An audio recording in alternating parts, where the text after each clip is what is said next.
The Big Sleep movie review.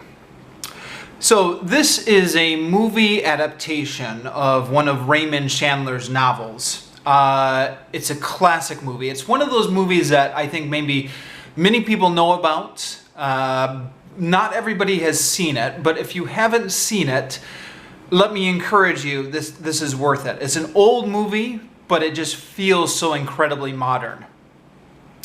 So Raymond Chandler, I just got done reviewing one of his books. He writes kind of hard-boiled detective novels, but he's usually recognized as kind of like an artist of his genre. He's a guy who kind of turned these hard-boiled detective novels into an art form.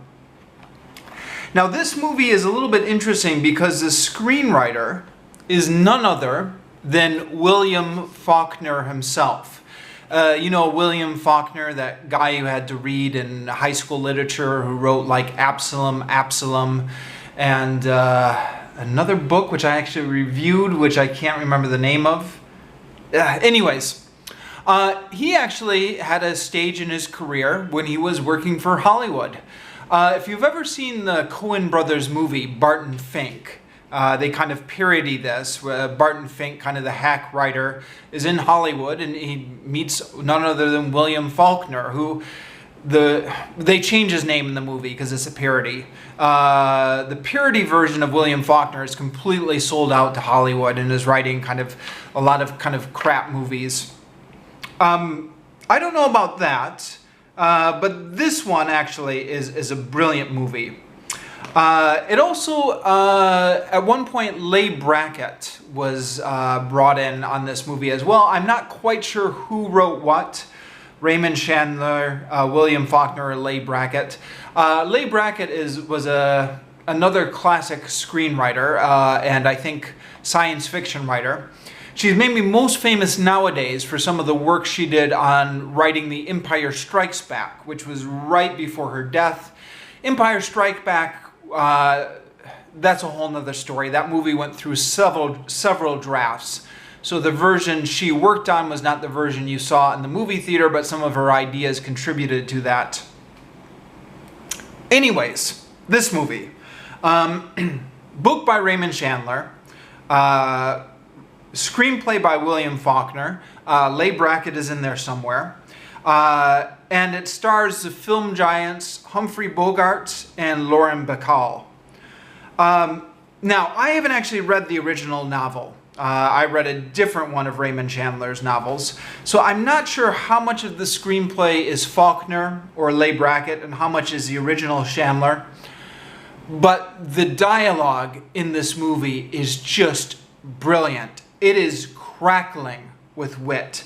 It feels there are one-liners, just kind of nice little zingers that are flying back and forth between the characters so fast it's almost a little bit difficult to keep track of.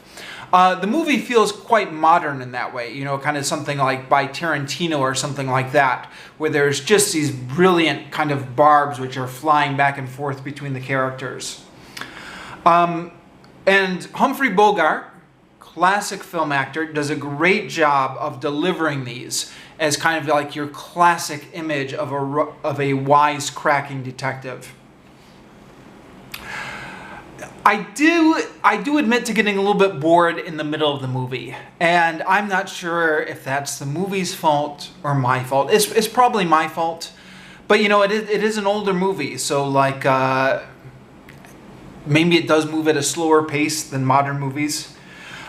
Without spoiling too much, actually maybe this is spoiling too much, spoiler warning. This is kind of one of those classic detective movies where just when you think it's all done, you know, like all the plot threads are getting wrapped up, then there's a twist that gets thrown in.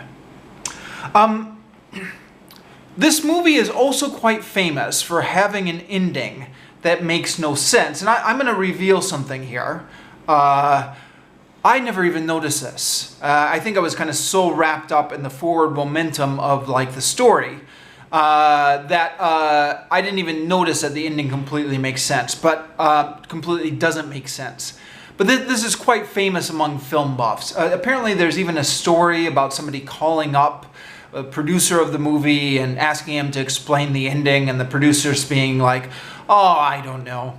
Or something like that. I'm probably mangling the anecdote.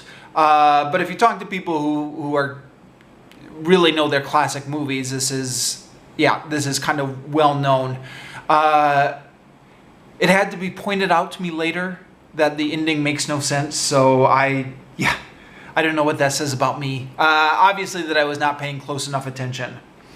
Anyways, despite that, this movie is totally worth watching for the atmosphere and the dialogue and Humphrey Bogart. Really recommend this movie. And it's a classic movie, so then you can tell all your friends that you watched a classic.